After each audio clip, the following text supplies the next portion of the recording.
বাজান আসলে অনেক অনেক সুন্দর একটা পালা। আজকে দুইটা মানুষ আমরা আপনাদের মধ্যে বর্ণনা করব। তো আসলে বর্তমান যেই সমাজ আর যেই যুগ, ইউটিউবের মধ্যে সার্চ দিলে সকল কথাই বের হয়ে আসে। আসলে অন্ত কথা যেইটা আজকে এইটা বাইর করার চেষ্টা করব আমার বাজান আনোয়ার সরকারের কাছ থেকে। আসলে তরিকতের মূল হাকিকত কোথায়, তরিকতটা কেন করতে হবে, এটা কি কোরআনে কোনো ইশারা আছে কিনা, এটা একটু ঢুকবো সেই দিক দিয়েই। বর্তমান যেই ধর্ম নিয়ে যেই যুদ্ধ চলতেছে, যার যার ইচ্ছা মতো ধর্ম গড়াইয়া নিতেছে বাবা। সত্য কথা। আসলে ধর্ম এরকম কোনো বিষয় না, ধর্ম তার নিজ গতিতে চলে। ধর্ম কারো সাজেস্ট নেয় না, ধর্ম আমাদেরকে সাজেস্ট করে গেছে। আমার রাসূল পাক পথ দেখায় দিয়ে গেছে, কারো থেকে পথ দেখায় নেন নাই। আমরা সেই পথে অগ্রসর হব। তো যাই হোক, আমি পালাই সর্বপ্রথম আমার বাজানের কাছে জানবো একটা বিষয়। গান তো অনেকেই শুনি, গান শুনতে শুনতে সকলেই যেন কেমন খালি গানই খাইয়া ফেলাইছি। কথা হইল এই যে তরিকত, এটা নিয়ে বাংলাদেশেই যত সমস্যা, অন্য অন্য রাষ্ট্রেও কিন্তু তরিকত আছে, এত যুদ্ধ নেই। আছে বাজান? ইয়ামিন শহরে তরিকত আছে, কোনো যুদ্ধ নাই। বাগদাদ শরীফে তরিকত আছে, কোনো যুদ্ধ নাই। যার যার মতো সে ধর্ম পালন করে, কারো ধর্ম কেউ হানা দেয় না। বাজান আমার জিজ্ঞাসা আপনার কাছে প্রথম জানার বিষয়, সেটা হলো এই যে তরিকতের আবির্ভাব, গুরু আর শিষ্য, এই যে শব্দটা, গুরু আর শিষ্য, এই যে শব্দটা সর্বপ্রথম এর উৎপত্তি কোথায়? এটা কি কোরআনে কোনো ইশারা ইঙ্গিত আছে? এটার উৎপত্তি, আবির্ভাব কখন থেকে আসলো, এইটা একটু জানাবেন। আর এই যে গুরু আর শিষ্য, সংখ্যা শুরু করতে গেলে তো একের থেকে ধরতে হয় আব্বা। 1 2 3 4 5, তারপরে যত দূরে যান। সর্বপ্রথম এই পৃথিবীর বুকে গুরু কে ছিলেন আর শিষ্যই বা কে ছিলেন? এই যে গুরু গুরু করি, ওই যে সর্বপ্রথম যিনি গুরু ছিলেন তার মুখের একটা পবিত্র বাক্য আছে, শফিকুল ভাই মনোযোগ দিয়া। ওই পরম গুরু যিনি প্রথম, this is the first appear, ওই গুরুর মুখে একটি পবিত্র বাণী ছিল। এবং এই যে সর্বপ্রথম একজন শিষ্য আবির্ভাব, ওই শিষ্যের মুখে একটা বাণী ছিল। আমার জানার বিষয়, বর্তমান যে গুরু আর যেই গুরুদেরকে পাওয়া যায়, যেই শিষ্যদেরকে পাওয়া যায়, তারা কি ওই পবিত্র বাণীটা ওই গুরু জপে আর ওই শিষ্যেরা জপে? এটা একটু সুন্দর করে জানাবেন। আর ওই বাণীটাই বা কি ছিল? ওই যে বাণী, যেই বাণী দিয়ে পবিত্র ধর্ম গ্রহণ, তো এত যুদ্ধ লড়াই, এই কয় গান হারাম, হ্যাঁ কয় গান হারাম, এটা ভালো না, তরিকত ভালো না। আমার কথা জানার বিষয় আব্বা, সেই যে প্রথম গুরু, তার মুখের বাণীটা কি ছিল, কি বাণীটা জপত? আর ওই যে প্রথম যে শিষ্য ছিল তার মুখের বাণীটাই বা কি ছিল? এখনকার গুরু আর শিষ্যরা সেই বাণীটা জপে কিনা, সেই বাণীটা কি বাণী ছিল?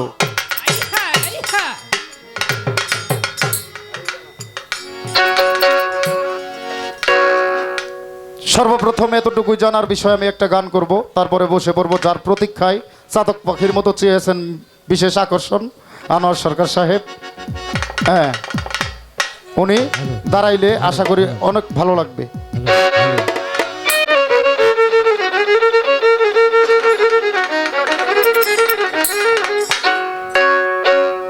ওরে ঝিয়ের পেটে মায়ের জন্ম,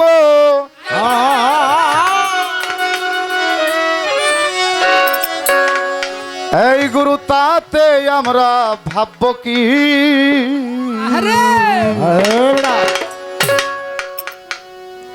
দয়াল গো চাঁদের গায়ে দাগ লেগেছে। বাজান সাউন্ড আর একটু দিন তো, গলা তো খায়া ফেলে, সাউন্ড একটু আর একটু বাড়া দিন, একটু রিভাব দিন। ঝিয়ের পেটে মায়ের জন্ম, ঝিয়ের পেটে মায়ের জন্ম, ঝিয়ের পেটে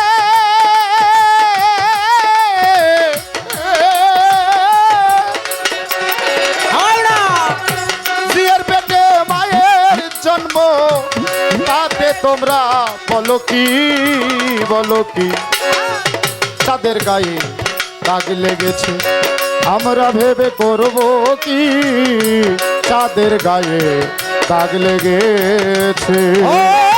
ঝিয়ের পেটে মায়ের জন্ম, ঝিয়ের পেটে মায়ের জন্ম, আমরা ভেবে করব কি,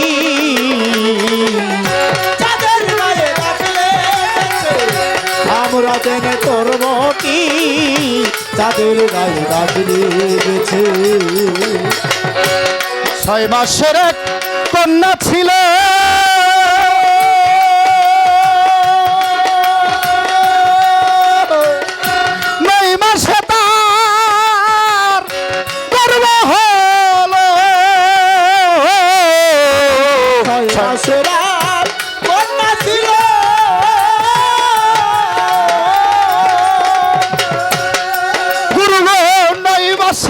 গর্ব হইল, 11 মাসে 3টি সন্তান।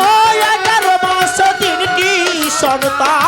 আস্তে করো, আমার জানার বিষয় 6 মাসের যে কন্যা আর 9 মাসে কেমনে গর্ব হয় গো,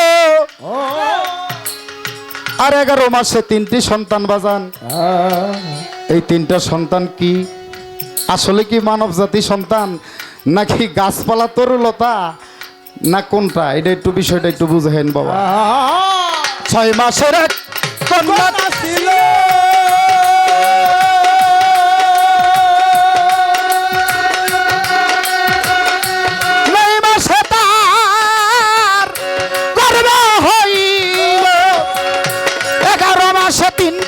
সন্তান।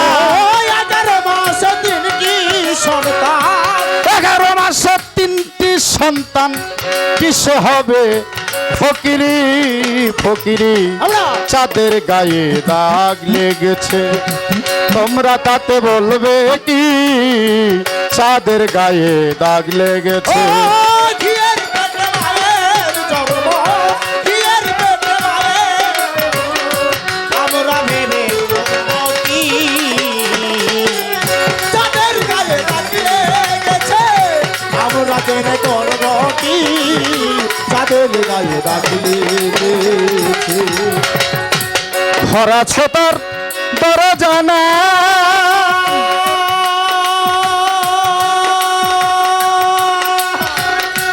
মানুষ আছে বাক্য যে নাই, ঘর আছে তার দরজা না,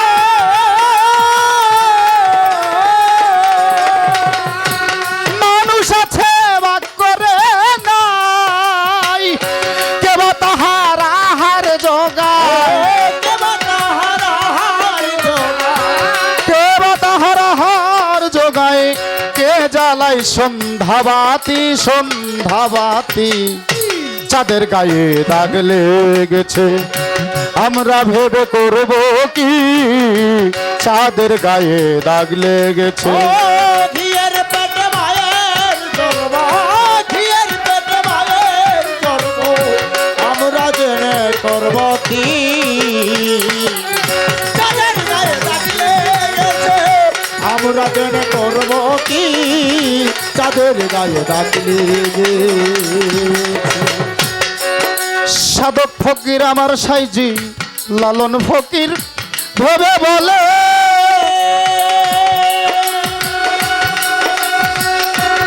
মায়া ছুইলে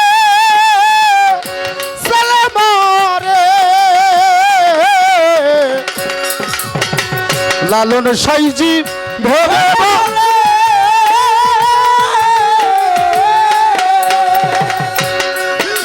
আর মায়ে ছুইলে ছেলে মরে, 3 কথার ভেদ না জানিলে, দীর্ঘ তার ভেদ না জানিলে, তিন কথার ভেদ না জানিলে হবে না তার ফকিরি ফকিরি।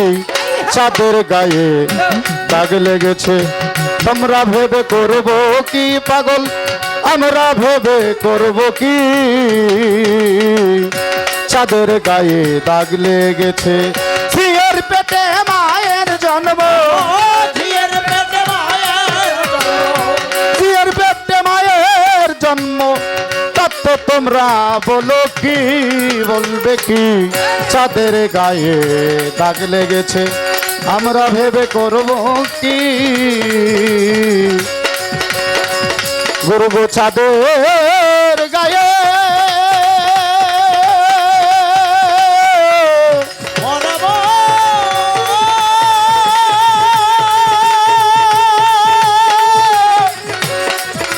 অনব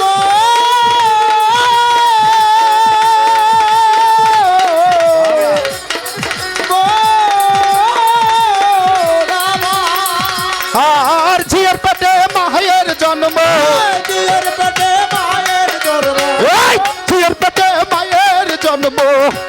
তত্ত্ব তোমরা বলবে কি, তত্ত্বই আমরা বলবো কি। চাঁদের গায়ে দাগ লেগেছে, তত্ত্ব তোমরা বলবে কি। আর চাঁদের গায়ে দাগ লেগেছে। হাওড়া ধন্যবাদ। আসলে বাজান বিষয়টা হলো, আমি শারীরিকভাবে একটু অসুস্থ। শফিকুল ভাই জানে, আমার মিলন মেলার সকল সদস্যবৃন্দ আমাকে দেখতেও অনেকেই গেছিল। তো আসলে মোতালেব ভাই, সে আবু তালেব ভাই, উনিও জানে আমি অনেক অসুস্থ মানুষ। ডেঙ্গু জ্বরে আক্রান্ত হয়েছিলাম। সেখান থেকে মাত্র এই যে মেডিকেল থেকে আসার পরে আজকে আমার এই যে প্রথম স্টেজ। তো যাই হোক, দোয়া রাখবেন, নৈরাশ কেউ হয়েন না। হ্যাঁ নৈরাশ হওয়ার কোনো কিছুই নাই। হ্যাঁ আল্লাহ বলছে, ইন্নাল্লামা সাবিরিন, বান্দা ধৈর্য ধরো, ধৈর্যের কাছে নেওয়া ফলে। হ্যাঁ, বান্দা ধৈর্য ধারণ করলে আল্লাহ তার সহায় হয়, রাসূল তার সহায় হয়, পাক পাঞ্জাতন তার সহায় হয়, শয়েখ মুর্শিদ কামরুল চিশতি আমার রইস সাধু তার সহায় হবে ইনশাল্লাহ। আমি মহান সৃষ্টিকর্তার দরবারে ফরিয়াদ করি, মালিক আজকের মহতি জলসাটাকে কবুল করে নিক, আমার কামরুল চিশতির ওসিলায়, আমার রহিস সাধুর ওসিলায়। ধন্যবাদ সকলকে। বাবা যাই হোক, অনেক সময় নিচ্ছি বাবা, এর জন্য আগে ক্ষমা চেয়ে নেই। তবে আমার বাজান বলছে, দয়াল গুরু এই শব্দটা কি, আর গুরুজি ধরতেই হবে, এটা কি হাদিস কোরআনের কোনো বিধান আছে? থাকলে দেখাবেন। আর পৃথিবীতে প্রথম গুরু কে ছিল, সে গুরুর মুখের বাক্য কি ছিল, আর এখনকার গুরুরা সে বাক্য বলে কি বলে না। হাওড়া আর কোরআনে লেখা আছে, পাঞ্জেখানা, 5 ওয়াক্ত নামাজ, হজ, যাকাত, কালেমা পড়লি জান্নাত পাওয়া যাবে। আমি গুরুর কাছে কেন যাব, কিসের ঠেকা আমার, কি বাবা? হ্যাঁ, তো তোমার কি কমো বাবা। এমনি সারা বাংলাদেশ শুদ্ধে অনেক মিডিয়া আসছে, ওই যে শাস্ত্রে একটা কথা আছে, আমার অজাগায় হয়েছে ঘা আর ভাসুর হয়েছে আমার ডাক্তার। এইভাবে হ্যাঁ, তো এই মিডিয়ার কারণে একটু ব্যতিক্রম, দেশের ভাব ভালো না রে। না তা আমি যে কি, এটা তুই ভালোই জানোস, আমার শ্রোতা ভক্তবিন্দুরাও জানে। তবে তুমি যে কথা কইছো বাজান, তবে একটা কথা বলি তোমায়, এই কথা বলার জন্য গুরু কেন ধরবো, কিসের ঠেকা, এই বারোটে তোমাকে সমস্ত সাধুগুরুর কাছ থেকে তোমাকে ক্ষমা চেতে হবে। আমি জপ করব, পৃথিবীর সৃষ্টির মূল থেকে উনি জিজ্ঞেস করছে, তারপর পারাপার দিকে যাওয়া যাবে। এই পৃথিবী ছিল অন্ধকার, ধন্ধকার, কুয়াকার, নয়রাকার রে, আকার কর শিকার দীর্ঘিকার কোনো কিছুই ছিল না। এই পৃথিবী ছিল গোল আকার, গোল মানে ডিম্ব, ডিম্ব মানে শূন্য আকার, শূন্যর পর আর কোনো অক্ষর থাকে না। না থাকে বাবা, শূন্যর পর কোনো না অক্ষর আছে? না নাই নাই তাই ওজন আমার ডিম্বু পারে ভাটিতে আসে পদ দেয়, দেবাজনু সামনু চারদিক থেকে উথল ভাই। আমার সৃষ্টিকর্তা, আমার স্বয়ং প্রভু, স্বয়ং আল্লাহ, উনি ছিল গুপ্ত ধনাকারে বেরো আমিন কূপের মধ্যে। আল্লাহ বের রূপ ধারণ কইরা কোটি কোটি লক্ষ লক্ষ বছর উনি নিজেই অচেতনে থাকে। আরে কি যেন দেখে উনি নিজে চেতন হইল, চেতন হয়ে আর নিজের প্রশংসা নিজে দেখে কয় আমি এত বড় একটা সম্মানী জিনিস, এত বড় একটা শক্তিশালী জিনিস আমি, কিন্তু আমার দেখবো কে? আমি তো স্রষ্টা, আমার তো সৃষ্টি নাই। তাই গুপ্ত ধনাকার থেকে আমার আল্লাহ আহাদের ধ্বনি দেয় রে, আহাদে আহম্মদ, আহাদে আদম, আহাদে আল্লাহ, আহাদে আহম্মদ। 70,000 বছর আল্লাহ আহাদের ধ্বনি দেয়, কিন্তু এই ডিম বাস্তে করতে পারে না। আমার আল্লাহ বললেন হু হা হে, তাও বাঁচতে হয় না। অনেক বাউলেরা কয় হু হা 3 শব্দ দিয়ে আল্লাহ ডিম ফাটাইছে। আমার বাইরা রে, আমার আল্লাহ 70,000 বছর আহাদের ধ্বনি দেয়, ডিম বাঁচতে হয় না। হু হা হে 3টা শব্দ দিলেন, তাও ডিম বাঁচতে হয় না। আমার আল্লাহ বললেন ইয়াকুন। আস্তে, কোরআনে ইয়াকুন আছে না? আছে কোরআনে 2টা কোন আছে, একটা ইয়াকুন আর একটা ফাইয়াকুন। ইয়াকুন তো সৃষ্টির নমুনা, আর ফাইয়াকুন তো একদিন ফানা হবে। যখন আল্লাহ বললেন কোন, তখন ডিমটা দুভাগ হয়ে গেল রে। নিষ্কার খুসলা দে জমিন পয়দা, উপরকার খুসলা দে আসমান পয়দা।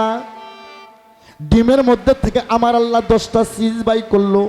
10টা সিজের থেকে আরশ কুরসি, নহু মাপুস, নহু কলম, এ কিন্তু দরপ্তের গাছ, ইসরাফিল সিংহাসন, শরম নামের আয়না, 7টা বেহস্ত, 7টা দোজক আমার আল্লাহ পয়দা করলো। বাবা আমার কথা কি বোঝা যায় না আব্বা? হ্যাঁ হ্যাঁ বুঝা যায়। এই যে এখন যে কিছু কিছু মুনশিরে ওয়াজ করে আল্লাহর 7টা দোজক, 8টা বেহস্ত, এই 8টা বেহস্ত পাইল কই? এই আল্লাহ পৃথিবীতে শুরুতে জোড়া জোড়া বানাইছে, বোঝে না বোঝে না। আসমান জমিন, আগুন পানি, নর নারী, নদ নদী, সাগর পাহাড়, দোজক বেহস্ত, 7টা দোজক, 7টা বেহস্ত বানাইছে। একটা বেহস্ত আল্লাহ বানাই নাই, একটা পাবলিক বানাইছিল বড় অহংকারী করিয়া। আল্লাহ ওরে ধাক্কা দিয়ে ভাইলা দিল, যে বেহস্তটা কাইরিয়া নিল। সেদিন থেকে আমার আল্লাহর বেহস্ত হইল 8টা, আর দোজক হইল 7টা। হ্যাঁ আমার ভাইরা রে, এই ডিমের মধ্যে থেকে 7টা পর্দা বার করলেন। 7টা পর্দার থেকে 7টা দিন হয়ে গেল। হ্যাঁ আমার আল্লাহ বললেন যখন দিন হয়ে গেল, আল্লাহ বলল হয়ে যাও, হয়ে গেল একটা টেবিল। আল্লাহ বলল হয়ে যাও, হয়ে গেল একটা খাতা। আল্লাহ বলল হয়ে যাও, হয়ে গেল একটা কলম। হ্যাঁ টেবিলটা ছিল নূর, খাতাটা ছিল এক্স, আর কলমটা ছিল আলিফ। আলিফের কিন্তু মাথা ফাটা আছে, আছে না বাবা? আছে কলমের মাথা ফাটা আছে, আছে না? আছে গম বেহেস্তের খাদ্য, যে গম বেহেস্তের খাদ্য, গমের মধ্যে ফাটা নাই? আছে যে খেজুর খায় নবী জিন্দেগি পারি দিছে, খেজুরের আঠির মধ্যে ফাটা নাই? আছে আজকে একটা আসল কথা কয়ে দেবো, হয় মানুষ আমারে বায়না করুক না হয় না করুক, খালি খেজুরের ফাটা, গমের ফাটা, কলমের ফাটা, আর আলিমের ফাটা নে, সারা জগৎটাই ফাটা। আরে ফাটার কারণে আল্লাহ পৃথিবীটা বানাইছে। এই হ্যাঁ খালি কলমের ফাটা আর আলিমের ফাটা না, এই জগৎটাই ফাটা। আমার ভাইরা রে, আল্লাহ কয় কলম তুমি লেখো রে। কলম লিখতেছে লা ইলাহা ইল্লাল্লাহ, লা ইলাহা ইল্লাল্লাহ, মাবুদ গো তুমি ব্যতীত নাই আর কোনো মাবুদ আল্লাহ। অজের সুরে কথা বললে খারাপ লাগে? সুর চেঞ্জ করে দেবো বাবা, সমস্যা হবে না। এক সুরে গান করা যায় না, বিভিন্ন সুরে। পদের একটা টাইম আছে, ভাবের একটা টাইম আছে। আস্তে আল্লাহ কয় দেখি তো কলম আমার ভাব বুঝতে পারে কিনা। কলম লিখতেছে, কলম 40,000 বছর লেখে লা ইলাহা ইল্লাল্লাহ, লা ইলাহা ইল্লাল্লাহ। আল্লাহ ধমক দিল কলম রে, লা ইলাহা ইল্লাল্লাহ দিয়ে খাতা ভরাইছো, এর সাথে আর কিছু নাই। ধমক খেয়ে কলম থরথর করে কাঁপতে কাঁপতে কলম লিখতেছে লা ইলাহা ইল্লাল্লাহ মুহাম্মাদুর ইয়া রাসূলুল্লাহ। সঙ্গে সঙ্গে আমার আল্লাহ বললেন আসসালাতু ওয়াসসালামু আলাইকা ইয়া রাসূলুল্লাহ, আসসালাতু ওয়াসসালামু আলাইকা ইয়া হাবিবাল্লাহ। হ্যাঁ, আল্লাহ আর একবার বললেন কোন। এক ফোঁটা নূর বর্ষিত হলো, হয়ে 2টা ভাগ হইল। একটা হইল জাত আর একটা হইল সিফাত। সিপারটা হওয়ার সঙ্গে সঙ্গে আবার লা ইলাহা ইল্লাল্লাহ বললেন। 40,000 বলার পর আমার আল্লাহ নিজেই বললেন মুহাম্মাদুর ইয়া রাসূলুল্লাহ। অর্থাৎ তুমি যে কথা বলছো বাজান, পৃথিবীতে প্রথম গুরু ছিল আমার আল্লাহ, আর তার প্রথম শিষ্যই ছিল আমার নবী। হ্যাঁ, শিষ্য বলতো লা ইলাহা ইল্লাল্লাহ, আর গুরু আমার আল্লাহ নিজেই বলতো মুহাম্মাদুর ইয়া রাসূলুল্লাহ। সাল্লাল্লাহু আলাইহি ওয়াসাল্লাম। হ্যাঁ, তো তবে তুমি বলছো এখনকার গুরুরও বলে কি বলে না, এই শালা তোরা তো বাকি কলমা জপি সেই। আর এবার গুরুরা যারা বেলায়েতের গুরু, এরা হচ্ছে নগদ কলমা জপে। আমার বাজান রশিদ সরকার বলছে কলমা পড়লেই মুসলমান হওয়া যায় না। প্রমাণ আমি বাস্তব দেখছি। 71-এর যুদ্ধ যখন হয়েছে, খানেরা খালি বাইসে বাইসে হিন্দু বাড়ি বেশি গেছে। যা বন্ধু গালো করছে, এই তুই মুসলিম হয় না হিন্দু হয়? হিন্দু হয়। হিন্দুরা জীবন বাঁচানোর ভয় কয় আমরা মুসলিম হয়, মুসলিম হয়। বলে কলমা জানতে হয়, জানতে হয়, জানতে হয়। বলে কালমা বাতাও হয়, বাতাও হয়। তখন হিন্দুরও ভয়তে কলমা জপছে লা ইলাহা ইল্লাল্লাহ মুহাম্মাদুর ইয়া রাসূলুল্লাহ। যুদ্ধ ভালো হয়ে গেছে, বাড়িতে এসে মূর্তি পূজা শুরু করছে। তাই আমি আনোয়ার সরকার বলতে চাই, এই কলমা পড়লেই মুসলমান হওয়া যায় না। হ্যাঁ, এই কালেমার কথা সত্য। জাত সিফাত, নবী জিজবাত, থানা বাঁকা, অরজ দকুল, তুমি যতক্ষণ মতো না বুঝবা এই কালেমা 2800 বছরে যদি কারো জীবনে জপে, তবু কাল হাসুরে এই কালেমাই তার হাতে হ্যান্ডকাপ না গায়া ঠেলতে ঠেলতে জাহান্নাম পর্যন্ত পৌঁছে গেছে। আরে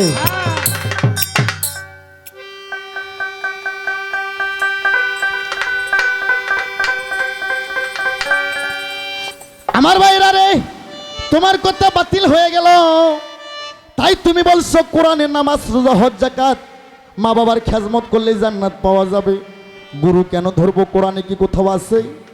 বাবা, প্রথমটা যে তোমার কিছু বললাম না, তোমারে মাফ কইরে দিলাম। হ্যাঁ, তুমি যে বললা 5 ওয়াক্ত নামাজ কোরআনের মধ্যে আছে, পড়লেই জান্নাত পাওয়া যাবে। আমি আনোয়ার সরকার বলতে চাই, এই পাঞ্জেখানা 5 ওয়াক্ত নামাজ তুমি যেটার কথা বলতেছো, এই 5 ওয়াক্ত নামাজের কথা কোরআন শরীফের কোথাও নাই।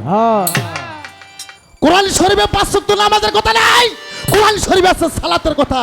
সালাত এক জিনিস, নামাজ হচ্ছে আর এক জিনিস। ঘরের বউ এক জিনিস, আর বউয়ের ছোট বোন শালি হচ্ছে আর এক জিনিস। সত্য কথা, সত্য কথা। আমার ভাইরা রে, কোরআনটা সৃষ্টি করছে আল্লাহ আরবি ভাষা দিয়ে, আর নামাজটা হচ্ছে ফার্সি ভাষা। নামাজের বাংলা উপসরণকারী, আর সালাতের বাংলা স্মরণ এবং সংযোগ।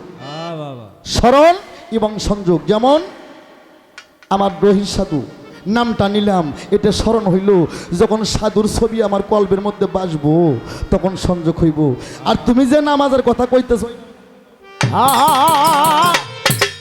এই আল্লাহু আকবার, আল্লাহু আকবার, কাবাতে শরীফতে বিসমিল্লাহ, আল্লাহু আকবার, সিজদার মধ্যে যায় যদি মনে হয় গরুগুলো বেনামান কি খাইলো, গরু ঘাস দেবো কখন, বসি দেবো কখন, আল্লাহর কসম তোমার সেদিন ওই সালাত হইব না। নামাজের বিছানায় যা আল্লাহু আকবার, আল্লাহু আকবার করটিয়া বাজার কখন যাইমো, ওই নামাজ হইব না। হ্যাঁ, আল্লাহ বলছে তুমি যখন সালাতে দাঁড়াইবা, আমার যেমন শরিক নাই ওই রকম তোমারও শরিক থাকা যাবে না। নামাজের মধ্যে যা বৌসল টাকা বসা, ব্যাংকের টাকা, সুদের টাকা, ঘুষের টাকার কথা যদি মনে পড়ে, ওই শালাগো নামাজ হইব না, না, হতেই পারে না। এমনি এমনি শালা না, ওগো বলুক আমি 3 বার করে বিয়ে করে গান জগৎ। তাই তো বলছে আমার আমার সারো দমের জিকির করো, পাইলেও পাইতে পারোস তুই আল্লাহ নবীরে। ভাবেরই দেশে আলেক শহরে আল্লাহ রসুল বিরাজ করে। আমার বাজান বলছে কোরাইমিন দাইমি সালাত, সালাতে হয় মাওলার সাক্ষাৎ। তার রূপ দেখিয়ে চক্ষু শীতল করো, যদি পারো এই কানার দল হুজুরি কালবি একবার নামাজ পড়ো। তুমি কোন সালাতের কথা কার কাছে জিজ্ঞেস করো তুমি? হ্যাঁ,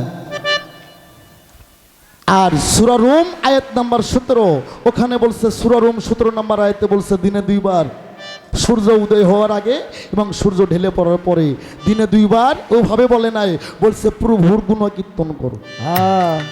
আর সূরা মারিস আয়াত নাম্বার 23, ওখানে বলছে দায়মন সালাত। তুমি কোন সালাতের কথা আমার সামনে কও, কোনো শিল্পী কওয়ার সাহস রাখে না। আমি তো সালাতের মধ্যেই থাকি সব সময়ের জন্য, সালাত ছাড়া তো আমি কিছুই দেখি। আস্তে, তুমি নামাজ পড়তে পড়তে যদি কপাল কালো করো গো, তোমার নামাজ আল্লাহর দরবারে যাবে না। যদি একদিন তোমার মাতা পিতা গুরুর মনে দুঃখ দাও, এই বাংলাদেশের মানুষ, আমি ইউটিউবের মধ্যে মিডিয়ার মধ্যে বলতে চাই, মা বাবার মনে যদি একদিন কুরসিন কালো দুঃখ দেয়, ওই শালাই যদি নামাজ পড়তে পড়তে কপাল কালো করে, ওর নামাজ আল্লাহর দরবারে কবুল হয়ে যায়। তার কারণ মাতা পিতা হচ্ছে আদি গুরু, যারা জন্ম না দিলে এই পৃথিবীতে আসা সম্ভব হতো না। আরে তুমি কোন সালাতের কথা কও? হ্যাঁ, তাই বাবা তুমি বলছো যে কোরআনে কোথায় আছে গুরু ধরবো, নামাজ এইভাবে তোমাকে পড়া যাবে না। নামাজ যে পড়ে বাবা সে জানে, আর যে নামাজ পড়ে না সে এর ভেদবাতি কিছু বোঝে না। আরে নামাজ পড়লে হয় নামাজি, হজ করলে হয় হাজি। হজ করলে হাজি কয় না ইঞ্জিনিয়ার কয় বাবা? হাজি হাজি অব্বারা কথা কন না কেলে গিয়া, হজ করলে হাজি কয় না ইঞ্জিনিয়ার কয়? হাজি হাজি। হাজি, হাজি। হজ করলে হাজি, রোজা করলে রোজাদার, দান করলে দানশীল, কোরআন পড়লে হাফেজ কিবা কারি। কোরআন কিন্তু হিন্দু মানুষ পড়তে পারে, পারে না? হ্যাঁ আমার বগুড়া ডিস্ট্রিক্ট সোনাতলা থানা, আমার গ্রামের নাম ছিল সুদীশ ডাক্তার, রায় পরিবারের লোক, সে ছিল 13 পারা কোরআনের হাফেজ। হ্যাঁ, যদি বিশ্বাস না হয় কালকে আমার গাড়িতে উঠবেন, কালকে আমার বাসায় যায় থাইকে দেখে শুনে আসবেন। নামাজ পড়লে নামাজি, হজ করলে হাজি, রোজা করলে রোজাদার, দান করলে ইমানদার। আমার আল্লাহ কইছে বান্দা বান্দি রে, তোমরা পরিপূর্ণ মুসলমান না হও পর্যন্ত কবরে আইও না। তাহলে পরিপূর্ণ মুসলমান হতে গেলে কি করতে হবে? মুসলমানের বাংলা সার্বিক অর্থ, তোমাকে আত্মসমর্পণ করতে হবে। আত্মসমর্পণ কোথায় করতে হবে? একজন হক্কানি পীরের কাছে, একজন হক্কানি গুরুর কাছে। হ্যাঁ, কয় কোরআনের কোথায় আছে? কয় কি রে? এই আজকে এখানে বিভিন্ন ধর্মের লোক আছে, খালি এক দলিল দিয়ে তুমি পাল্লা গাইও না। বিভিন্ন রাবি থেকে, বিভিন্ন শাস্ত্র থেকে, বিভিন্ন ধর্ম থেকে তুমি বুঝাতে চেষ্টা করবা গুরু শিষ্য বিষয়বস্তুটা কি। তার কারণ গুরু শিষ্য গান, শিষ্য যদি শিষ্য পালা যে গাবে তা হতে হবে আগুন বরাবর। তুমি এমন জায়গায় খোঁচা লাগাইবা, আমি এমনি তোমার মাল দিয়ে দেবো, কিন্তু তুমি যদি খোঁচালা লাগাতে পারো বাবা, তাহলে আমার ব্যর্থতা। তুমি চাওয়ার মতন চাইবে, আমি তোমার দেওয়ার মতন দেবো। কথা দিলাম তুমি একটা চাইবে, আমি তোমার 50টা দেবো। আজকে আমার ভাইরা রে, বিদায় হজ পালন করে আসার পর আমার নবী মোস্তফায় বিদায় হজ পালন করে 18 জিলহজ, 9 তারিখে আরাফাতের কাজ শেষ করে, আর 10 তারিখে আরাফাতে 9 তারিখে মক্কার কাজ শেষ করে 10 তারিখে আরাফাতে আমার নবী সনক্য সাবির মধ্যে 2টা উঠে একাত্র কইরা আমার নবী উটের পৃষ্ঠে উঠে বলতেছে, ইয়ার সাবিগণ, ওলামা ইকরামগণ, তোমরা কি আমাকে ভালোবাসো? কয় ইয়া রাসূলুল্লাহ, আমাদের সমস্ত পরিবার আপনার চরণ মোবারকে কুরবানি হয়ে যায়। সুবহানাল্লাহ, সুবহানাল্লাহ। বলে তাহলে শোনো, আজ থেকে 4 দিন পর আমি পৃথিবী থেকে পর্দা নিয়ে যাব। তখন সলক্ষ সাবি কয়, ইয়া রাসূলুল্লাহ, আপনি পর্দা নিয়ে গেলে কি করে আপনার ইসলামকে, ধর্মকে আমরা ধরে রাখবো? আমার নবী বললেন, আমি 2টা গ্রহ বস্তু হয়ে গেলাম, একটা আমার কোরআন সুন্নাহ, আর একটা আহলে বাইয়াত। আহলে বাইয়াত, হ্যাঁ একটা সাবি কয়, হুজুর গো, কোরআন না হয় বুঝলাম, কিন্তু আহলে বাইয়াতটা কি? তখন আমার নবী বললেন, আহাল মানে আমার পরিবার, আর বায়াত মানে আমার বর্জক। একটা সাবি কয়, ইয়া রাসূলুল্লাহ, আপনার তো কোনো পরিবার নাই, আপনার 14 জন স্ত্রীর মধ্যে 3টা স্ত্রীর সন্তান হয়েছে, 11 জনের হয় নাই। 3টা স্ত্রী মিলে 7টা, 3টা স্ত্রী মিলে 3টা ছেলে হয়েছে, আর 4টে মেয়ে হয়েছে। 4টা মেয়ের নাম ফাতেমা, জয়নব, উম্মি কুলসুম। 3টা ছেলের নাম তৈয়ব, তাহের আর মীর কাসেম। হুজুর গো, আপনার তো ছেলে সবই মারা গেছে, আপনার বংশ কই? তখন আমার নবী বললেন, আনা আলিউন মাওলা, মাওলা আলী আমা হইতে, আমি নবী আলী হইতে। আনা ফাতেমা তুম মিন্নি, মা ফাতেমা আমা হইতে, আমি নবী মা ফাতেমা হইতে। আনা হাসান হোসাইন মিন্নি, হাসান হোসাইন আমা হইতে, আমি নবী হাসান হোসাইন হইতে। আমার নবী হাদিসের কন্ডিশন টানলেন, মান কুনতুম মাওলাহু ফাজাহান আলিউন মাওলা, আমি নবী যার মাওলা, তোমরা শুনে রাখো, আলী হবে তার মাওলা। তোমরা যারা আমার কাছে বায়াত গ্রহণ করছো, তোমরা প্রত্যেকেই আলীর কাছে বায়াত গ্রহণ করো। তখন আমার আল্লাহর হই দিল, বন্ধু তুমি বলে দাও, যারা তোমার হাতে হাত দিয়ে বায়াত গ্রহণ করছে, তারা আমি আল্লাহ আমার হাতে হাত দিয়ে বায়াত গ্রহণ করছে। কোরআনের কোথায় আছে? তোর কোনো বাপ থাকলে জিজ্ঞেস কর যা। কোরআন শরীফ সূরা ফাত্তা আয়াত নাম্বার 10, ওখানে বলা হয়েছে যিনি রসুলের হাতে হাত দিয়ে বায়াত গ্রহণ করছে তিনি আল্লাহর হাতে হাত দিয়ে বায়াত গ্রহণ করছে। তোর আর একটা বাপ কুষ্টিয়ার দরবে লালন সাইজি বলছে যিনি মুর্শিদ তিনি রাসূল, খোদাও সে হয়। এই কথা লালনে কয় না, কোরআনে কয়।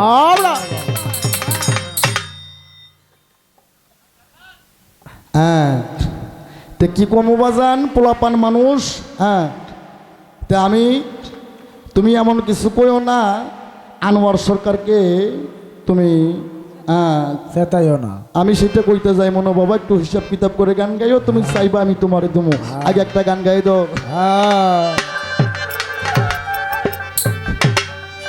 ও শিষ্য তোর আদব কায়দা বিবেক বুদ্ধি। আমার বাবার লগে টাঙ্গাইলের একজন বিখ্যাত বাউল সাধক সুশীল আমার বাবার লগে গান গাইতো, তারা বন্ধু মানুষ। তার গানটাই জায়গায় না দিলি নয় তোমার ব্যবহারে। হ্যাঁ, ও তোর আদব কায়দা বিবেক বুদ্ধি বিশ্বাস ভক্তি প্রেম সোহাগে ভাব বুঝে নাও আগে গুরুর ভাব বুঝে নাও আগে। ওরে আদব কায়দা বিবেক বুদ্ধি, আদব কায়দা বিবেক বুদ্ধি বিশ্বাস ভক্তি প্রেম সোহাগে ভাব বুঝে নাও আগে গুরুর ভাব বুঝে নাও আগে। ওরে ভাব বুঝে নাও আগে গুরুর ভাব বুঝে নাও আগে। ওরে ধরলে মুর্শিদ পাবি খোদা নয়নে আইকো সদা আদবে করো সেজদা যারে ভালো লাগে। আরে যারে ভালো লাগে, আরে যারে ভালো লাগে, আরে যারে ভালো লাগে। আস্তে এদের মতন কিছু শিষ্যর জন্য আজকে তরিকতের কলঙ্ক। এরা কয় স্বামী যদি মরে যায় আর একটা বিয়ে বসা যায়। হ্যাঁ, পীর যদি ভালো না হয় আর একটা পীর ধরা যায়। এরা বাই করে না এটাই কি কোমরে তোরকে কপাল খুব ভালো। ওরে ধরলে মুর্শিদ পাবি খোদা আরে নয়নে তার রাইকো সদা আদবে করো সেজদা যারে ভালো লাগে।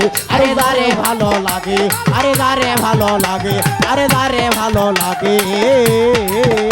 ওরে বেসা মাতা কেউ বেছো না মরণেরই আগে লুভি মন মন রে বেসা মাতা কেউ বেসো না মরণেরই আগে। দুদাল বান্দা কলে মাসে এ দুদাল বান্ধা চলে বাসো। আরে দুদাল বান্দা কলে মাসর বিচার হবে গুরু তাকে ভাব বুঝে নেওয়া আগে গুরুর ভাব বুঝে নেওয়া। ওরে আদব কায়দা বিবেক বুদ্ধি, আদব কায়দা বিবেক বুদ্ধি বিশ্বাস ভক্তি প্রেম সোহাগে ভাব বুঝে নাও আগে গুরুর ভাব বুঝে নাও আগে। ভাব বুঝে নাও আগে গুরুর ভাব বুঝে নাও আগে। আরে গেলে গুরু শিষ্যের বাড়ি কামিরুল সিস্তি বাবা আরে মিলন হলে স্বামী স্ত্রী আরে শুকাবে তোর দেহ তোরই ধরবে নানান রোগে। আরে ধরবে নানান রোগে, আরে ধরবে নানান রোগে, আরে ধরবে নানান রোগে। আস্তে এখন অনেক শিষ্য আছে গুরু যদি বাড়িতে আসে এমনি কি আমি মুখ খারাপ করি বাবা? গুরু বাড়িতে এলে ওই বেড়াই করে কি গুরু বাইরে দরবার রুমে থুয়ে ওই শালায় বউ নিয়ে যা ঘরের মধ্যে দরজা লাগায়। পীর বাড়িতে গেলে যদি তোর আদব কায়দা বিবেক বুদ্ধি, আদব কায়দা বিবেক বুদ্ধি, আরে আদব কায়দা বিবেক বুদ্ধি বিশ্বাস ভক্তি প্রেম সোহাগে ভাব বুঝে নাও আগে গুরুর ভাব বুঝে নাও আগে। ওরে আদব কায়দা বিবেক বুদ্ধি, আদব কায়দা বিবেক বুদ্ধি বিশ্বাস ভক্তি প্রেম সোহাগে ভাব বুঝে নাও আগে গুরুর ভাব বুঝে নাও আগে। ওরে ভাব বুঝে নাও আগে গুরুর ভাব বুঝে নাও আগে। ওরে গেলে গুরু শিষ্যের বাড়ি আরে মিলন হলে স্বামী স্ত্রী আরে শুকাবে তোর দেহ তোরই ধরবে নানান রোগে। আরে ধরবে নানান রোগে, আরে ধরবে নানান রোগে, আরে ধরবে নানান রোগে। ওরে পীরের আগে ঘুমাইও না পীর যদি রই জেগে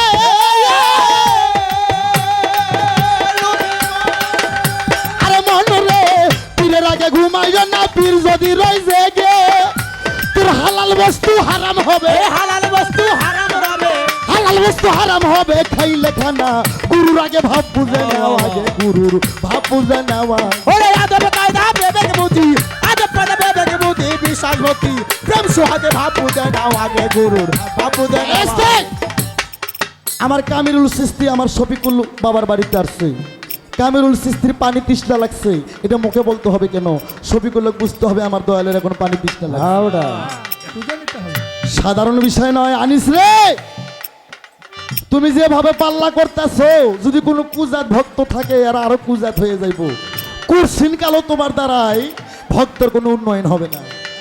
হ্যাঁ, এই জন্য আমি বলতে চাই, গুরু শিষ্য গান গাইতে চাইলে প্রকৃত ভক্ত হইও, আর প্রকৃত ভক্ত হইতে গেলে আগে গুরুর কাছে যা গাবিন হইও। ওরে আদব কায়দা বিবেক বুদ্ধি আদব কায়দা বিবেক বুদ্ধি প্রেম সোহাগে বিশাল ভক্তি ভাব পূজা নাওয়াগে গুরুর ভাব পূজা নাওয়াগে ওরে ভাব পূজা নাওয়াগে গুরুর ভাব পূজা নাওয়াগে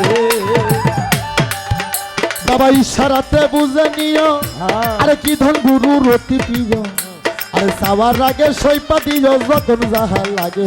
আরে যখন যাহা লাগে আরে যখন যাহা লাগে আরে যখন যাহা লাগে ওরে ইশারাতে বুঝে নিও, বাবা কি ধন গুরুর অতি প্রিয়।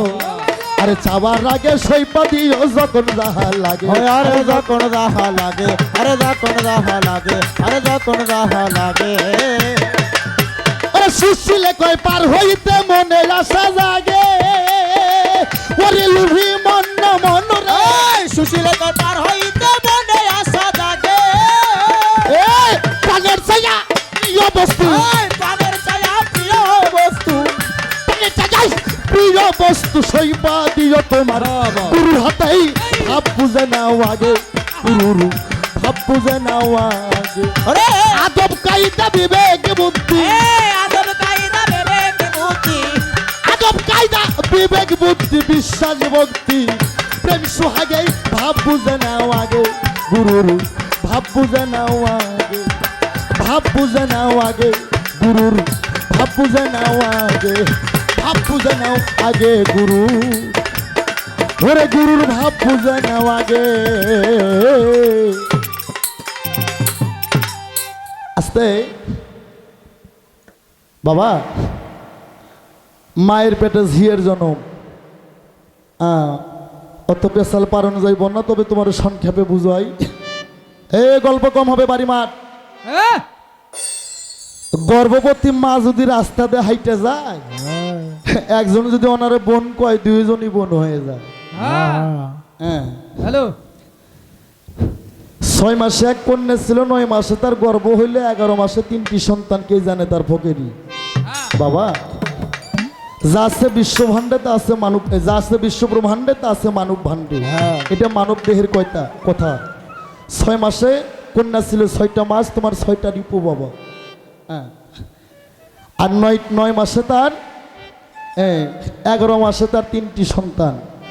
বাবা, প্রতিটা মানুষের মধ্যে 5টা লফস আছে, 5টা রুহু আছে, আছে না বাবা? আছে আছে লফসুল্লাওয়ামা, লফস মুলহিমা, লফস মুতমানিয়া, লফস আম্বারা। এই 3টে নফসকে মাইরা, এই 3টে নফসকে মাইরা যখন তুমি নফস মুতমানিয়া তুমি পৌঁছে যাইবা, তখনও তুমি হইবা একজন প্রকৃত মানুষ। আস্তে, তবে আমার শিষ্য গুরুর কিন্তু একটা ক্লাস না বাবা। তো তুমি যে আজকে আমার কাছে ভর্তি হইতে আইলা, প্রাইমারি স্কুলে যখন ছোট ছোট ছেলে মেয়েদের ভর্তি করে দেওয়া হয়, মেয়ে বাচ্চা হলে জিজ্ঞেস করে, মামনি তোমার নাম কি গো? তার নাম বলে না বাবা। বলে বলে তোমার আব্বুর নাম কি, তোমার মায়ের নাম কি? তো বাবা, তুমি যে আমার ক্লাসে আজকে মুরিদ হইতে আইলে, তোমার নামটা কি? তোমার বাবার নাম কি, তোমার মার নাম কি?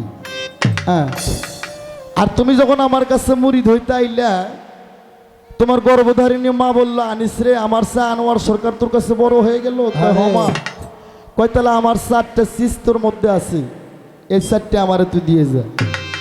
বাবা কয়, আনিস আমার চা তোর আনোয়ার সরকার বড় হইলো, তাহলে আমার স্যার আমারে দিয়ে যা। আল্লাহ কয়, আনিস রে, আমার চা তোর মানব গুরু বড় হইলো, তাহলে আমার 10টা শক্তি তুই আমারে দিয়ে যা। আরে 18 শিষ্য মানুষ গঠন বাবা। তুমি আমার কাছে আসার কারণে তোমার মায়ের স্যার তোমার মা নিল, তোমার বাবার স্যার তোমার বাবা নিল, আল্লাহর 10 আল্লাহ নিল, তুমি আমার কাছে কি নিয়ে আইলে? আর তোমার নাম কি, তোমার বাবার নাম কি, তোমার মার নাম কি? যদি কো তোমার নাম আনিস সরকার, মারি ফেলে দেব। তোমার নামটা কি, এইটা সুন্দর করে আমার খাতায় লেখে তুমি মুরিদ হও। মুরিদের আদ্য তত্ত্ব কি, সেটা আমি তোমার হাতত দেবো আজকে। না খারাপ কইলাম বাবা? আজকে আজরাইলের লাগর পাইছে রে। মনে করছে আমার ওস্তাদ তো আমারে কিছু কইব না, আমার বাজান রশিদ সরকার কইছে আনোয়ার শোন, মঞ্চে উঠলে কোনোদিন যুক্তি করে গান গাবি না, যুক্তি করে গান আনোয়ার সরকার গায় না। আমি গান করি হয় আমি গোল দেই না হয় গোল খাই, হাওড়া যুক্তি করে আনোয়ার সরকার গান গায় না, আমার বাবা রশিদ সরকারও গায় না। বাহ বাহ বাহ দে বাবা তুমি একটু পরিচয় পত্র দিও, একটা প্রার্থনামূলক গান থাকবে আমার পাঞ্জুসা ঘরে।